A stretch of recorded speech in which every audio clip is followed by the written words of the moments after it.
Mga kapuso, ramdam na ang malamig na simoy Pasko sa ilang lugar sa bansa dahil po sa paglakas ng hanging amihan.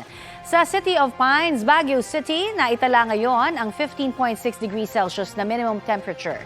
17.6 degrees Celsius naman sa Basco, Batanes, 19.8 degrees Celsius sa Tanay, Rizal.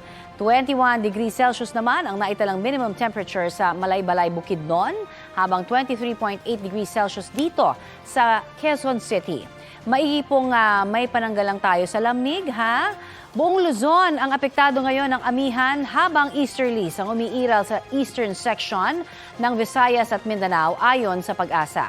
Pinapayuhan po yung mga maliliit na sasakyang pandagat na umiwas munang pumalaot sa mga dagat na sakop ng Ilocos Region, Cagayan Valley, Aurora at Kalayaan Islands dahil sa mataas na alon.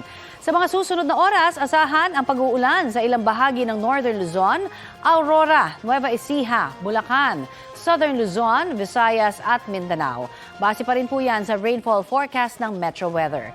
Posible ang heavy to intense rain sa ilang lugar na maaring magdulot ng baha o landslide. Mababa naman ang tsansa ng ulan ngayong araw dito sa Metro Manila.